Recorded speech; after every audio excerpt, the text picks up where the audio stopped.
இன்னைக்கு நாம ஒரு இன்ட்ரெஸ்டிங்கான விஷயத்தை பத்தி பார்க்க போறோங்க. வலிமைனாலே இவருக்கு ஈடு இணையே கிடையாதுங்க. இந்த நிலம், நீர், காற்று இதெல்லாம் நம்ம டிராவல் பண்ணணும்னா இவரோட உதவி இல்லாம முடியாதுங்க. ஏன் பெரிய பெரிய பில்டிங் கட்டுறதுக்கு, பெரும் தொழிற்சாலைகளை உருவாக்குவதற்கு இவர் தாங்க மூலப்பொருள். அடையாங்க, மனிதன் வாழ்வதற்கு அத்தியாவசியமான பொருளை இவர் தான். அறிவியல் உலகையே ஆட்டி படைக்கும் அசத்தலான ஆளுங்க இவரு. யாருப்பா அவருன்னு கேக்குறீங்களா? வாருங்க பார்ப்போம். அட, ரொம்ப யோசிக்காதீங்க, நம்ம இவரை பத்தி தாங்க பார்க்க போறோம். ஐயோ, நான் இவரை சொல்லலங்க.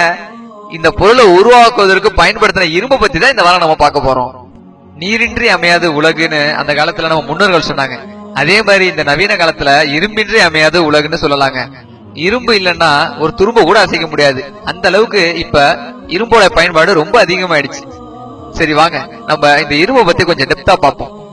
இரும்பு ரொம்ப உறுதியான பொருளுங்கனாலதான் சவுத்துல அடிக்கிற ஆணில இருந்து வானத்துல பறக்கிற ராக்கெட் வரைக்கும் எல்லாத்துலயுமே நம்ம பயன்படுத்துறோங்க. நம்ம அன்றாட வாழ்க்கையில பயன்படுத்துற எல்லா பொருளையுமே இரும்பு கலந்து இருக்குங்க. சந்தேகமா இருக்கா? நீங்க உட்கார்ந்த இடத்துல இருந்து கொஞ்சம் சுத்தி பாருங்களேன்.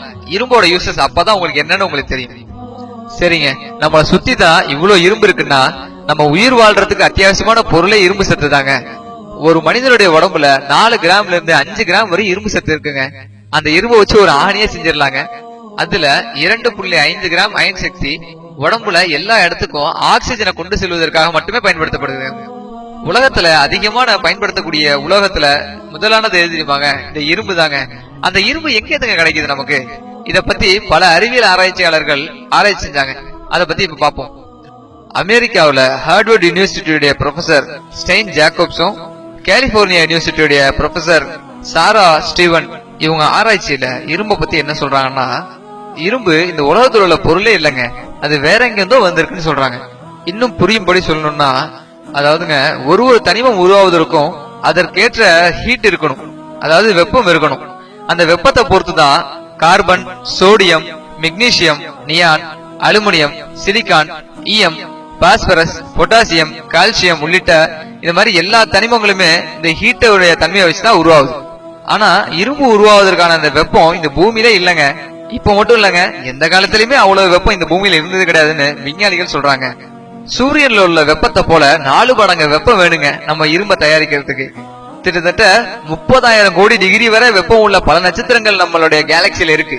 அந்த மாதிரி நட்சத்திரங்கள்ல இருந்து பூமியை நோக்கி கல்லு விழும்போது அத வளிமண்டலத்திலேயே அந்த கல்லை தடுத்து நிறுத்தி அது எரிக்கப்படுதுங்க. எரிச்சு துகள்களா, அதை காத்தோட காத்தா கலந்து துகள்களா பூமியில வந்து இறங்கி விழுதுங்க. இப்படி கோடான கோடி ஆண்டுகளா நம்ம பூமியில வந்து விழுந்த இரும்பு துகளை தாங்க இப்ப எடுத்து நம்ம பயன்படுத்திக்கிட்டு இருக்கோம். இந்த பூமியில உள்ள இரும்பு இந்த பூமியோடதே இல்ல அப்படிங்கிற இந்த ரகசியத்தை நம்ம விஞ்ஞானிகள் இப்ப சில நூற்றாண்டுகளுக்கு முன்னாடி தான் கண்டுபிடிச்சாங்க.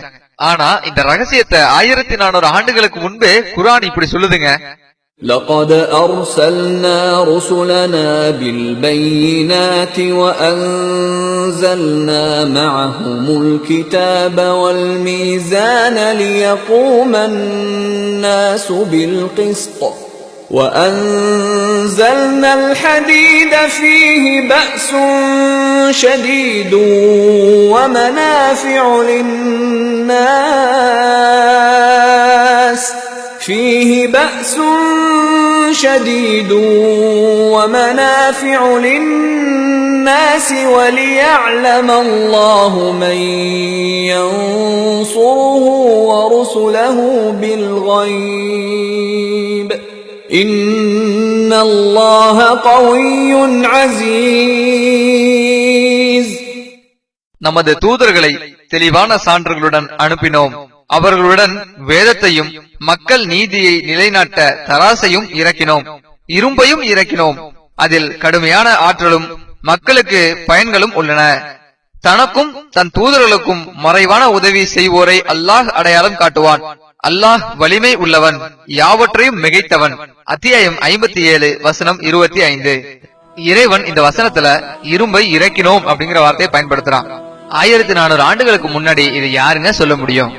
குர்ஆன்ல இன்னும் சில வசனங்கள்ல மலையை இறக்கினோம் அப்படிங்கிற வரக்கூடிய வசனத்துல அஞ்சல்லாங்கிற அரபி வார்த்தையை பயன்படுத்துறான். அதே போன்று இந்த இரும்பை இறக்கினோம்ங்கிற அந்த வசனத்திலையும் அஞ்சல்லாங்கிற அதே அரபி வார்த்தையை தாங்க இறைவன் பயன்படுத்துறாரு. யாருங்க அந்த கடவுளு? குர்ஆன்ல அல்லாஹ்ங்கிற வார்த்தை பயன்படுத்தி இருக்கு. அல்லாஹ்னா என்னங்க? கடவுள்னு அர்த்தம், வேற ஒண்ணும் இல்லங்க.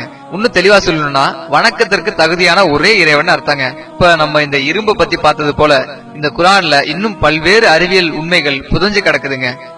ஏன் இந்த குர்ஆன்ல இவ்வளவு அறிவியல் உண்மைகள் சொல்லப்படுதுன்னு நீங்க கேக்குறீங்களா? ஆமாங்க, நம்மள படைச்ச கடவுளை பத்தி நம்ம தெரிஞ்சுக்கிறதுக்காகவும் புரிஞ்சுக்கிறதுக்காகவும் ஏற்படுத்துற விஷயம் தாங்க இதெல்லாம். உங்களுக்கு குர்ஆன் படிக்கணும்னு ஆர்வமா இருக்கா? எங்களை தொடர்பு கொள்ளுங்க.